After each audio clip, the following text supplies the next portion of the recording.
So thank you, everyone. I think we have a very good turnout today, despite all of the traffic in Bangkok and sunny weather. So very lovely to have you again. And this is the very first panel of the morning of the Funding the Commons.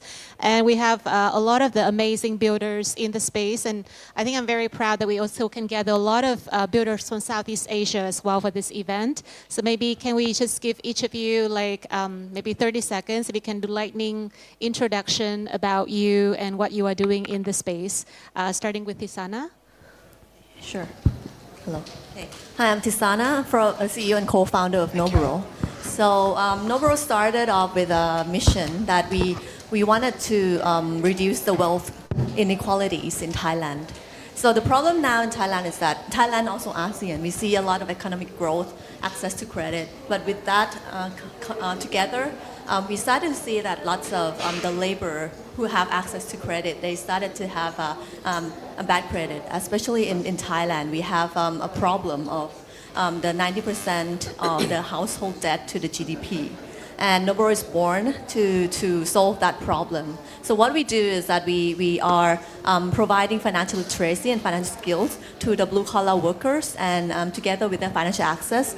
And so far we have been working with over 190 companies, large corporates in Thailand, to provide these services as a financial welfare to their workers. Yeah. Thank you. Thank you, Thisana. Mo? Hi everyone, Mo from Thailand. So my journey in agriculture in Thailand started about 4 years ago when COVID happened here. It's a company called Happy Grocers. If anybody is from Bangkok, you may have heard of it before because we are literally like almost everywhere. But yeah, so we started with a mission that if we could create a market for conscious consumer that are interested in sustainably grown organic products, then we would be able to convince farmers to convert into organic.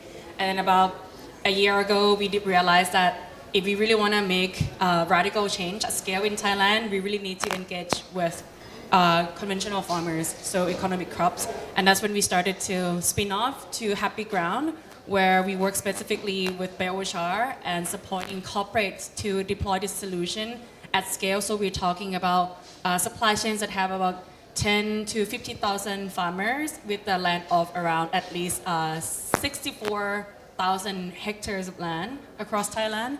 And yeah, so this is where a lot of technology and digital solution comes into our work, from rigorous system for us to collect data on the ground so that we can create predictive modeling to understand better what it looked like if we would deploy solution like biochar across their supply chain so that we can convince corporates to be able to confidently adopt new solution to decarbonize the supply chain.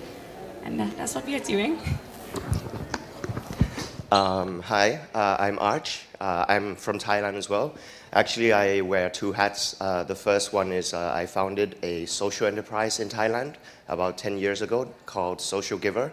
And it's a way to revolutionize fundraising by converting lifestyle spending into funding for social projects. So how that looks is from the viewpoint of consumers, is we actually have like a deal website where people buy gift cards from businesses. But the gift cards actually we get for free from the businesses. And when you make a purchase, you actually donate the money to social projects. So we work with hotels, restaurants, spas, activities, events.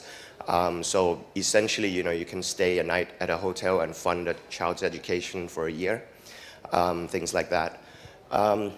So we supported a range of causes and we work with over 500 businesses now. The second one is more a Web3 project that I recently started called Wildchain. And it's wildlife conservation using blockchain and games. So essentially, like, we're trying to gamify the giving experience, and we're inspired by games like Pokemon Go and Tamagotchi. And what we want to do is we want to have people adopt digital pets that help raise funds for endangered animals that actually live in the wild. So how that looks is you actually have like a sanctuary where you hatch magic eggs, and these eggs hatch into different animals with different rarities. And as you raise them in your sanctuary and as you beautify your sanctuary, you can plant trees, you can grow your sanctuary, and these in-game actions actually translate to real-world impact. So as you're planting a tree in the game, we plant a tree in the real world. As you expand your land, we protect fragile ecosystems that